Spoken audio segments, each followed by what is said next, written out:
Hey there, everybody. I'm your host, Eric Mueller, and welcome back to The Eric Mueller Show, the podcast where we explore what makes any successful person's inner clock tick.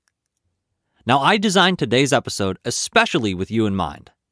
How is that, you might ask? Well, let me ask you a question to ponder as you listen. Are you living your best life right now? My guest today is a serial entrepreneur and fellow pharmacist who will be sharing his thoughts into how we can all leverage life to its fullest potential by shifting into the best versions of ourselves. Dr. Bryan McElderry is a holistic life and business coach. He's a speaker, podcaster, author, and the founder of 3 businesses: McElderry Ventures, Alchemy Credit Solutions, and Zyer Investments.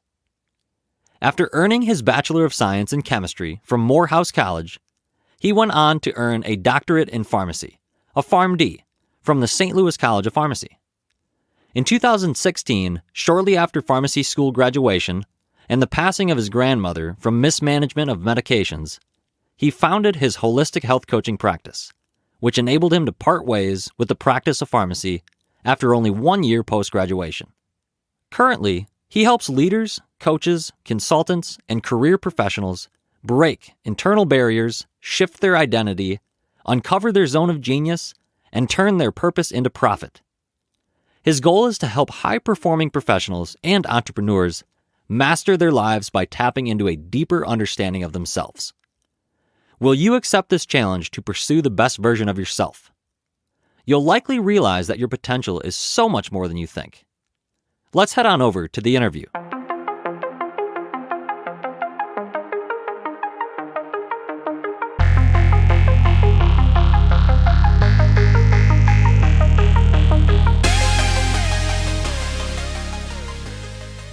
All right, so welcome back to the Eric Mueller Show, podcast that explores what makes any successful person's inner clock tick. Today, I have Bryan McElderry on the podcast. We're going to talk about leveraging life to its fullest potential, as you may have noticed by the title of this episode. Bryan, welcome to the show, sir. Eric, what's going on, man? This is absolutely a blessing and a privilege, man, that you brought me on. I'm hopefully I can bring some value to some people that are listening today.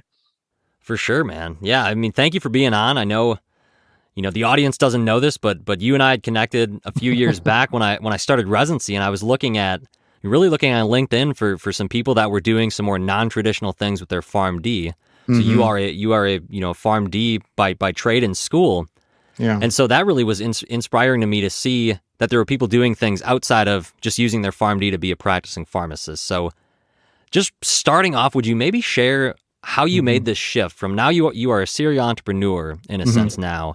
How did you make the shift from that practicing pharmacist to that entrepreneurship? Yeah. So I think in anyone's story that's listening right now, there's a reason why you're doing what you're doing, whether it was familial, whether it was is the only thing that you were exposed to, or whether you were just good at something in school and you thought it was going to make you a lot of money, like whatever it was. And for me, it was kind of all the above. Growing up in Birmingham, Alabama, I didn't really have any exposure. So I'm 32 years old as of this recording. We didn't grow up with social. We didn't grow up. You only knew what you knew with the friends around you and the parents or family that you had. And for me, it was just the question I'll never forget. My parents asked me at 6 years old, they said, "Hey, what do you kind of want to be when you grow up?" And I was like, "You're asking a 6-year-old this, what do you expect?" Yeah. And at that time, I remember just being curious about science for whatever reason. And it just never left me all the way through my didactic elementary school and middle school and high school and whatnot. I was just always curious about science and I didn't know why. And I associated science with being a doctor. Right. That's just a natural way of thinking. And that's essentially how I made the choice. Initially, I wanted to go to medical school and went to a summer program at Georgetown University up in DC, my sophomore year in high school. And once that happened, I saw blood and I saw that they were telling me it was going to be 8, 9, 10 years plus. I said, "Yeah, is there another route to this?" Yeah. And that's where the PharmD came. And I'll never forget going to the pharmacy with my mother and my grandmother. And I just remember how the pharmacist has so much autonomy and empathy for my family. And things have changed a little bit in our profession, per se, of just workload. But back then, I just remember, wow, like they're making good money. They seem like they're helping in the community, and it's only 4 to 6 years. Yeah, sign me up. So that's how I got to the pharmacy realm. But fast forward, Eric, for the sake of the podcast and the listener, it came a point in time where I realized that there was a shift that was going to happen in the profession. And this happened my P2 year in pharmacy school. And I'll never forget that I just saw that Amazon was coming out with PillPack. My professors were starting to see a lot more workload. The community pharmacist was getting less support from their techs. And then the way that the pharmacist didn't necessarily have any autonomy in prescribing. I just saw things changing, and it wasn't a direct answer. It was just things were changing. I didn't know what that meant. So I made some decisions. I said, I need to look at other routes that I can help people.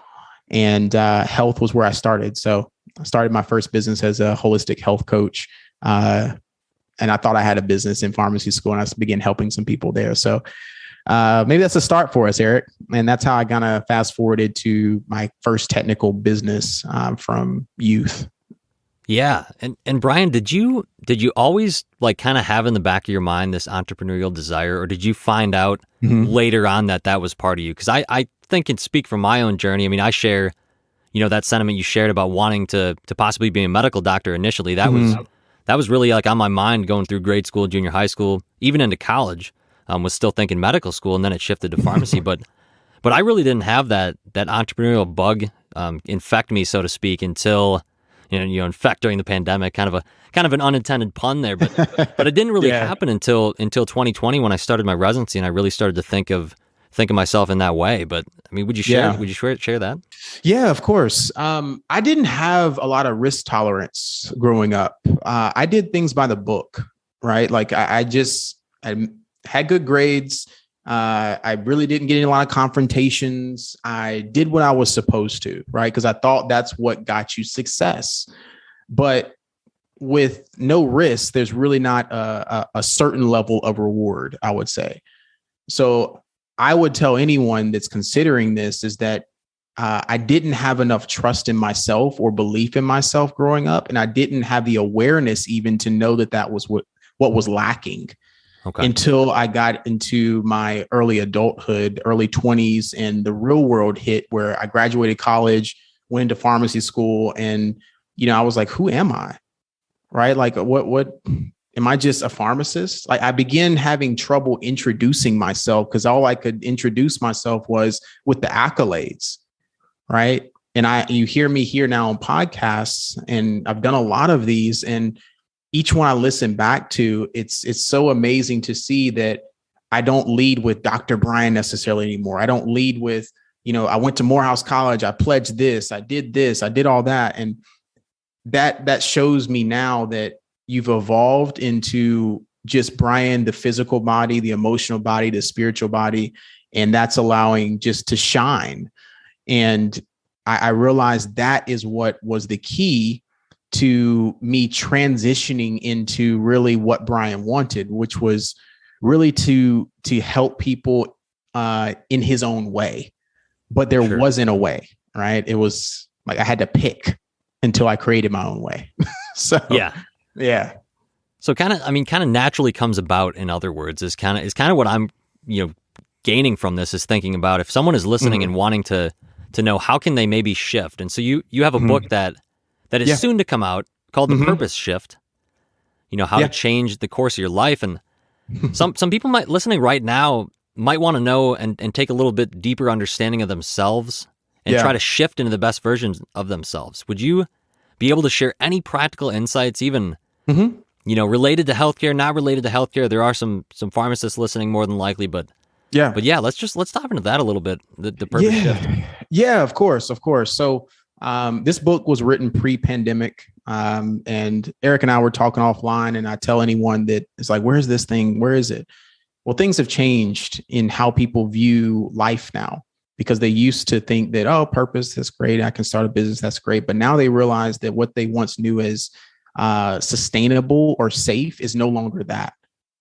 So now they're relying on what can I do to create something sustainable and scalable for me and what makes me happy. So practicality wise, man, I'll never forget. I read my first ever mentor and coach gave me the book, The Big Leap. And it talks about this zone of genius.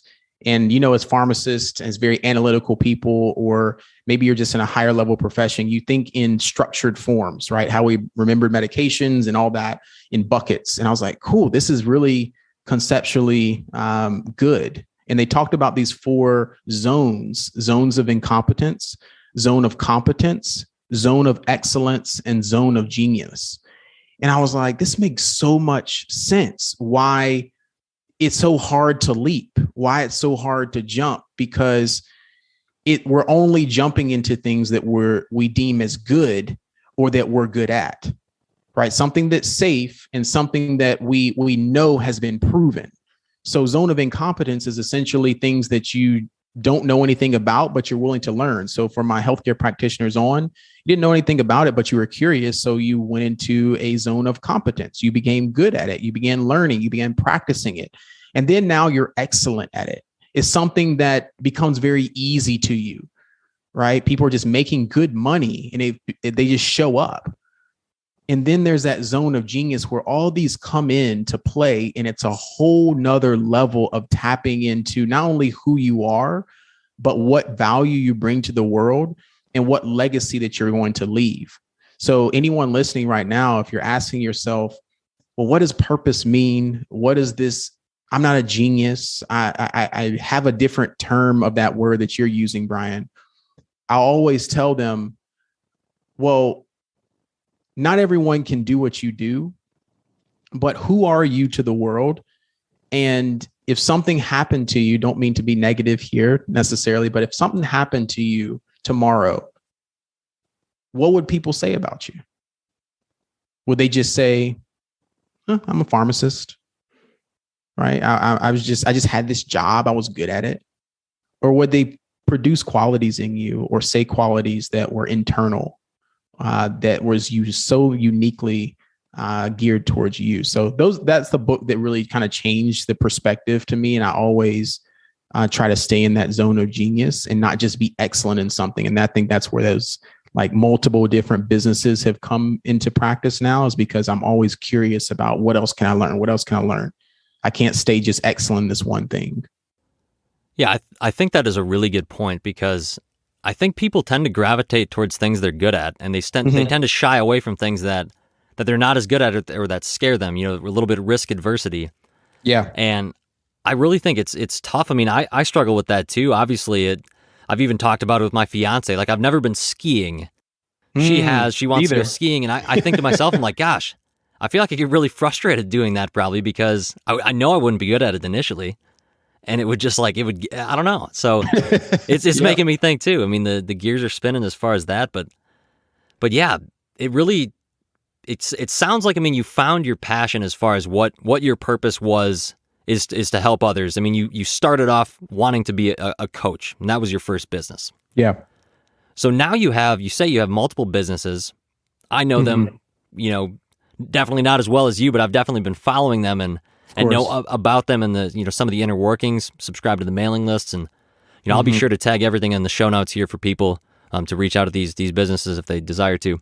Yeah. But share with me, Bryan, how many businesses do you have in total right now? And would you maybe just give us a real brief overview of each of those ventures? Of course. So I have 3 LLC structures, so entities. I call them my birth babies per se. McElderry Ventures LLC is just the housing company of where my coaching, consulting, intellectual property courses, speaking, anything that involves me, that I am providing the knowledge, that's where that is housed. Alchemy Credit Solutions is my credit consulting company, where I'm teaching people not only just about financial literacy, but how to turn personal liabilities into revenue generating passive assets. essentially business credit, just the financial system. And that is a stressor on a lot of people. And I saw it during the pandemic, and I was like, I've been known about this stuff and it's just not taught. So let me come out with it. And the final is Zyer Investments. And this is more of a personal project for me, but it's also a case study. And many people love case studies because that's what we're familiar with. And it's something that I can use for myself, where I house my Turo fleet. So if you're not familiar with Turo, it is the Airbnb for cars. Essentially, I purchase cars in my business name, rent them out for a profit, and I get to drive cool cars for free and allow other people to drive them as well and enjoy them too. Real estate ventures, crypto, other passive income streams that I desire, but also that's a case study, like I said, that I can show proof that, hey, you can do it too. So then it falls back into McElderry Ventures, where now I'm coaching and consulting on that particular business of how it's done. Yeah. Thank you. Mm-hmm. I mean, that, yeah, of course, a concise way to summarize that is phenomenal. I think that the structure you've built, I mean, thinking about the way you've set it up, it makes a lot of sense, because you can provide, some of those tools on how people can leverage their life to more of their own fullest potential through your coaching by taking that personal, feel to it. But at the same time, like credit solutions, at some point you're kind of providing a jumping off platform where people might, just like investing, they start to feel more comfortable and more confident in themselves. And then they can kind of, spread their own wings and fly a little bit. So I think you're really doing a great service to people in that way, Bryan. I appreciate that, man. I appreciate it. So the one that really interests me, I'll tell you what here, the Alchemy credit solutions. I mean, yeah, we'll start with that. I mean, Zyer Investments, I'm huge into crypto right now.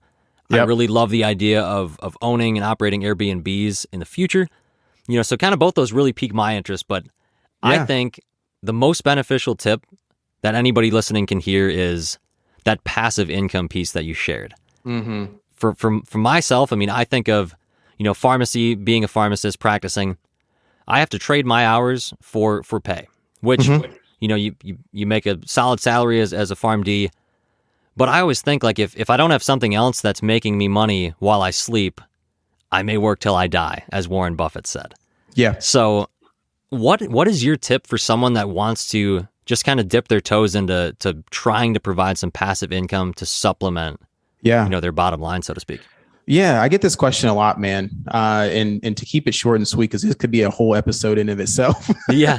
Right. And we may have to have a part 2 if Eric will allow me back on. For but sure. This piece right here is the number one question I get. So whenever you get income, right? Because I didn't always know this stuff, and I'm not anyone's financial advisor and all this stuff, but the proof is in the pudding. I've done it, and I continue to do it. And then I have people that have been successful with it too.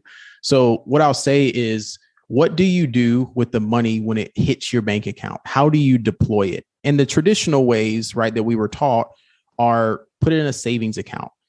But then there's also a barrier, right? Because when I ask most people, they don't even know what their savings account interest rate is. And they didn't know that during the pandemic, it dropped to the lowest possible place that it could go with most national banks at 0.01%. So you're making pennies, literally, right? You're making pennies. But then the next place is, okay, well, my job has a 401k. Maybe they have a Roth IRA. Maybe they have some other long-term investments. But then there's another barrier. Do you know what investments are they investing in? So yes, you deploy that money to a 401k or it gets pulled directly out, but do you even know where it's going, right? Those particular quote unquote safe stocks might not be relevant anymore, right? Because of the direction that the economy and that the world is going with technology and digital currencies and vice versa, right? So that is step one, is just understanding where the natural form of deployment of money is going. Then you expand into, well, now how do I create more? So the first place they could create more is just deploying it at different places, right? Putting it in more, maybe potentially more volatile stocks, and understanding how quickly that particular stock, ETF, bond are going up. So there's certain ETFs that are going up 10% per year. So why are you keeping it in a savings account? And I know you know this, Eric, right? Why are you keeping it in a savings account, right? So to round this out, Eric, for people, the first place I tell a person is the best place to start making some passive income that you have is if you can create some type of digital product, okay, that your own knowledge base, you don't have to create anything else from it. You already have the knowledge, right? There's a person on TikTok, and for those that are just not privy to TikTok, because I wasn't either, and I was refusing to go on it, but it became more educational. There's a woman on there that was really skilled in doing Excel spreadsheets because she's always been very organized. And she is making an abundant amount of money on Excel spreadsheets and tips, right? So I always tell people there's something outside of what you're doing day to day that you have a skill set in, whether it's organizing your home, whether it's, just simple tasks that you do that you don't deem as important. But this gig economy, Eric, and for people listening, is huge. I've seen people drive Uber. You don't want to kind of dismantle your PharmD or whatever higher level degree, but I've seen people make, an extra $1,000 on the weekend just from driving Uber Eats. No one has to know that you're doing it. Put your pride aside, all that kind of stuff. So I'll pause right there, Eric, and see where we go from here. But the gig economy, knowledge-based information, and where people are deploying their money are the kind of the key starting points for people. Yeah, Bryan, that's a perfect jumping off platform, because the way when I started learning about how to maybe, begin passive income, I mean, outside of investing in, stocks or crypto, was creating like a digital product. And the piece that I want to focus on specifically is the fact that it's a product and not a service. So, I mean, driving Uber, yes, I mean, that's a service, that's still great. You can make some good money on the side, but what you're, teasing out here is that you could create a video like the woman on TikTok. Yes. And that thing could be just cranking her out profit without her doing anything after that fact. She's made it. Now it exists. Exactly. Like your business, like some of your businesses, some of your, podcast episodes, I'm sure if you have ad rolls and things, those are there, and they're just going to be a cash flowing asset for you. Yes. And I think that's huge to think about when you create a service, or if I'm sure you maybe found this to be possibly a limiting factor in your coaching business early on. You're still trading time for money in a sense. I mean, maybe you had some subscription services, but yeah, I guess, I mean, do you have any thoughts for what digital product a person in healthcare might be able to design? Because I think people listening right now are probably thinking, hey, I can't invent the next pacemaker, or how can I compete with PillPack? Like, is there anything you think about with healthcare that for those pharmacists listening that, they might be able to just dip their feet in? Yeah, there are a couple of things that I've seen. I think the natural route of health, if anyone's familiar with Dr. Bobby Price, he was a mentor of mine coming up. He's created an amazing digital product, just teaching people, and a book, just teaching people how to, live the vegan lifestyle. Right. And I think that if someone can find a way to live life more holistically, that is huge for a healthcare practitioner, in my opinion, a digital product. If you want to stay directly in the field, find a way that you can automate some teachings that are inside of your particular healthcare system, and then sell it back to the system. So there are systems that are outdated. If you can create a program or a way that the nursing staff or your pharmacy staff can have a learning platform when they come in, they just watch your course or find a way to learn it a little bit quicker, then that is a value add if they're willing to create a deal with you and learn it that way. If you want to go outside the healthcare system, I think the best way could be educate the upcoming pharmacists or students, right? I get a lot of, pre-pharm students and people in pharmacy school that are asking me all these questions, and they really want to go into pharmacy. So who is teaching them how to be a pharmacist, right? From your perspective, right? I think that is key, especially in this new generation. I mean, you got kids coming out at 22, 23, 24. That's a whole different generation, right? And they'd rather learn from someone that they can relate to one-on-one. No, I don't want to learn from the healthcare system when I'm hired. I want to learn how you are the pharmacist. Like, I want to learn from Eric. So I want to buy Eric's course of how Eric runs his pharmacy and how he thinks about things, how he checks scripts. Right. And I think that's valuable in my opinion. Yeah. Yeah. It's certainly, I mean, that hopefully everybody that has that thought in their mind, hopefully that gives you a little bit to start with, in other words. And if you do think of anything that Bryan shared here, I mean, you probably in all good faith should kick him back a little bit of a, a bonus or something like that if you create something cool. But yeah, so another thing I didn't want to forget to mention is that some of you may have read this book, Rich Dad, Poor Dad, Robert Kiyosaki. It's kind of an older book, but it's one of those books you see, near the top of some personal finance, books. And I know there's some people on either side of the camp. Some people are not, as big of a fan of that ideology that he has. But one thing that really stuck out to me when I read that was to pay yourself first. Yep. So it goes back to what you said earlier, Bryan. Like you want to invest in assets that are going to grow you more money to then invest in more assets. And by paying yourself first and putting money into a business or into, a 401k or other stocks, I think that gives you more power going forward. And you definitely don't want to be 65 years old and be staring down thinking, wow, I have nothing saved up at all. And I have maybe you have a great house and cool cars and stuff, but how are you going to retire? Exactly. Exactly. The key thing there that I think is really good is what you just said. Kind of where I play a spin on it, which is it's not a new modality, but it's a different way of thinking. So you've probably seen my stuff. If you're not too familiar, if anyone's listening, you're new. I really value leveraging other people's money. That means that you protect your cash, your hard-earned dollar that you earn, because it's deflating every day. So you deploy that into more sustainable investments or assets like real estate, potentially, stocks, ETFs, bonds, whatever you choose.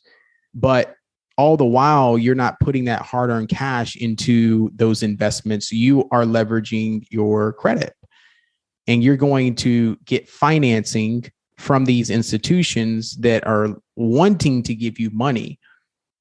And we're so quick to take out $100,000 for, no offense, but a piece of paper, right? But we won't take out $100,000 business loan or personal loan to go invest with, right? And that's a huge piece that we're just not taught, and that's where I'm really able to scale very quickly while still protecting my hard-earned dollar that I earn. Yep. I think that's an excellent point for especially those that pursued higher education after high school, whether it be undergrad or post-grad type things. You're so quick to $100,000 to get a an MD or a PharmD. Maybe they're a little more expensive depending on where you go, but to do that and you have the piece of paper, it can get you a certain job, but at the same time, those same people might not feel like they could even take out $10,000 to start their passion project, so to speak. And I think it just goes back to that risk, being a little bit risk adverse. And it's tough, I'm sure, especially now. I mean, who knows what we're going to look like coming out of the pandemic here? This is being recorded in early 22. I'm optimistic about it, but I think there might be some people that feel a little bit more risk adverse now. For sure. And that kind of bums me out, man. I mean, what do we tell those people? Gosh, oh my God, this is so good, Eric. This question. I truly believe that when we don't understand something, that we're very risk averse. Like we sit and wait. And what I would advise anyone that's new to any of this stuff, because you're scared, is I would begin looking at the broad view of where you see the world going. You can walk outside and you can look, right? What's happening? So are we going into a digital space? If you're in pharmacy and you want to stay in pharmacy, what's going to be happening? I mean, here in Dallas, Mark Cuban just launched his online pharmacy, right? That's like, you see what I'm saying? So we have to think outside of the box, that some of these industries aren't going anywhere. It's just going to look a little bit different. And it's just like the Blockbuster Netflix model, right? The Toys R Us. You have to think differently now, as much as you don't want to. And I think that is the biggest thing, is focusing on the broader picture versus like, what's the next thing? And that's what I would tell anyone right now. And that will allow you to see a little bit differently, in my opinion. Yeah. Yeah. I think that's a really good way to think of it. Just thinking about the way I picture things and whatnot in the pharmacy industry, it really makes sense. I mean, you got to think of it, even thinking back a decade, how different is it now? Oh, man. You know, the people that have the foresight on that are the ones that are able to create and be ahead of the, you know, they're skating to where the puck will be, you know, use a Northern quote there for talking about hockey. But, yeah. So Bryan, talking about broader topics in regards to business and life, a really big core piece of my podcast is talking about success. Yeah. So I like asking each guest how they define that term. Do you have any particular phrase or you know, paragraph that defines success for you, or what do you believe success to be, you know, in your life? Yeah. So I memorized the the actual definition of success, right? Oh, and fantastic. yeah, I always it's just a pharmacy thing, right? We have to know the root, right? If you don't know the root, you don't know where you're going because you don't know the foundation. So essentially, it's the accomplishment, you know, of an aim or a purpose, right? You set out to do something, and you accomplish it, or you don't, right? But there's a fine line in between it to where I see success. I used to see it as external, but now I see it very internally, right? I see success now as if Bryan has enough energy and he's happy and he has good people around him, then ultimately whatever idea that I have, whatever hesitation that is in my mind or my body about a decision that I need to make about starting a new business, or is this going to work? If I have good energy around me, I feel better about making a quicker move, right? So I equate success now with this holistic view of, am I accomplishing what I set out to do? And can I be happy and fulfilled in that? And am I going to enjoy the journey? So it's just a completely different thing. I see things as energy now. I see money as energy. Yeah, it's just a lot, man. But yeah, in short. Yeah. No, I love that. I mean, it really, like, each time someone tells me what they think success is, it helps me mold my own definition in a little bit different way, put a little bit different tweak on it. So hopefully those listening, I mean, if you've listened to this podcast long enough, you've heard enough people say what they believe success to be. Hopefully you can sit back and try to define it for yourself. I mean, obviously, Bryan just shared the literal, you know, Merriam-Webster definition of that term, which is great. But yeah, I mean, if you accomplish, let's say you're like, oh, I want to take the gold medal in the Olympics, and you do it, but it doesn't make you happy in the end, like, I don't know if I would even think that's success. So I think that's a really unique perspective, Bryan, and I'm appreciative of you sharing that. Yeah. Yeah, of course. Yeah. And just to give you, I got one last huge question for you. Love it. So when I created the podcast, it was, okay, I didn't want to do it in the healthcare space. I wanted to do it more broad. It was intentionally broad. And I'm trying to, you know, narrow it down to find how I can make it unique and stand out. Yeah. And the way I decided to do that was to explore what makes a successful person's inner clock tick. What keeps them driven?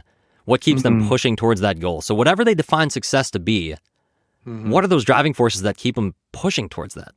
So Bryan, will you share with us what, you know, a few things or one thing that keeps you driven to continue with McElderry Ventures and just build that to the top? Yeah. I'm pausing because it's kind of emotional. And the reason I say that is because we all have a deep reasoning for why. And a lot of it comes down to, we just want to be happy. A lot of it comes down to, we want to be valued in this world. We want people to say, good job. Right. Like, and I'll never forget when I started this whole thing, I didn't have the support. Yeah, great. Yeah. Bryan's doing his little business over there. And then my parents came into town, and I have a fairly small family, younger brother, mom's the only child. Dad has an older sister, aunt about 6 or 7 years older than him. Right. So we have a very tight knit family. I remember them coming into town during Christmas, and they came here, and I picked them up. And it's not materialistic things, but I picked them up in a 2021 Audi Q8 that I just purchased, one of my 6 vehicles that I have. Right. And they were just in shock because they hadn't seen what I've created manifested in reality. I took them up to the 25th floor where I stay in the center of Dallas, and they're just like, man. And then before they left, they said, son, we're proud of you. And I say that to say, because it was always internal, right? The people that love you are going to be proud of you. But for them to actually realize what I was continuously saying for the last 5 or 6 years that I was trying to create, they didn't know how it was done because they hadn't necessarily seen it done, or they hadn't done it themselves. So to answer your question in short, the only reason I'm saying that story for people is because family is something that very much drives me, because we're so tight knit and we're small.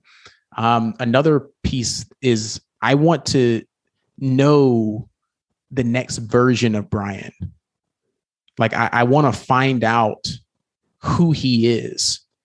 So I keep chasing, like, man, how much more intelligence, how much more patience can I get? How much potentially, how big can you grow this thing? Like I keep chasing the next version of me. So I wake up every day, I'm like, you were late today, man. Right? You weren't late yesterday, so you didn't beat that version. So you're not going to catch up to the next version. Right. So it's like this gamifying thing for me. Yeah. Yeah, man. Yeah, that's it. Yeah. I love that. I mean, hopefully everyone feels some emotion through them with that story, because truly, I mean, I won't lie to you. I felt chills. I felt chill during that. When you said the proud thing, I mean, that strikes home to me, because just like you, I share that closest with my family. And so a lot of people listening may have the same thing, or you may have another driving force that maybe you had a little bit of a challenge initially, but by pushing through, I mean, just being able to feel comfortable with what you're doing. And I think I love, I mean, I see things on Instagram all the time that some are great, some are not, for meme posts and different things, money for the minds, different stuff. But something that I really like, and I think Shia LaBeouf is the one that's on this one typically, but it's, no one knew that, I got a new car until I drove and picked them up. No one knew I did this before, X, Y, and Z. Mm-hmm. And it's the motto is move in silence. Yes. And so I think from an ego standpoint, for anybody that is entrepreneurial or wants to do things like that, taming that ego, I think, probably is going to be the most helpful thing. And I'm very early on in those types of thoughts, but it's tough. I mean, Bryan, do you have any? I mean, you're driving these cool cars and stuff. Yeah. Do you wake up in the morning sometimes and just think like, I'm the man? I mean, do you ever have that thought where you're just like, dude, I'm so cool? A lot of quote unquote gurus, or I mean, I still have mentors in my life. They will tell you that the people that you see that have the things that you want or whatnot, more than likely they were already living that. Right. So in my mind, I was already living. I would be walking past places. I would be touring places. I was already going on drives in some of these cars. I mean, I was already in it. And I always tell people, like, once you see something, once you're in a room, you can't unsee it. Like for my pharmacist here, once you see 6 figures, you can't unsee it, right? It becomes normal to you. It's like, oh yeah, like someone tells you, dang, you make 6 figures. Like, yeah, I see about 7, 8, 9, 10 grand coming to my account every month. Like that's normal to you, right? So if you get around spaces where people are talking about, $50,000 months, you can't unhear that. Right. So it becomes normal. And then you begin seeing, and it's not about the money. It's more so about who you have to become to welcome those things into your life. That's why you hear people that win the lottery blow it all. Sure. Because they don't have that mentality, because they weren't there before it actually manifested. So yeah, man, it's always been there. It echoes too. And we'll close with this to be respectful of your time here, Bryan. We can't thank you enough for being on, but it makes me think that you want to surround yourself with people that are better than you in a sense. So if you're the smartest guy in the room, you're in the wrong room. You should go and network with people that are doing more cool things. That's why I'm talking with Bryan. I mean, look what he's doing. So I mean, I think, I mean, in 5 years from now, I can't imagine where you might be, man. So, I mean, I'm excited to follow your journey. Likewise, man. If anybody wants to contact you, what would be the best way to do that?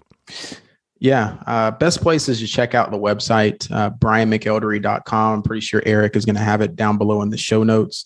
But also, I'm very active on my social, Instagram primarily, but I do post over on LinkedIn for my professionals as well, just to kind of share the wins and not everyday journeys that's going on, so people can see, exactly what Eric said, which is fly under the radar and then pop up and show people how it's done. So, yeah, that'll be the best place, man.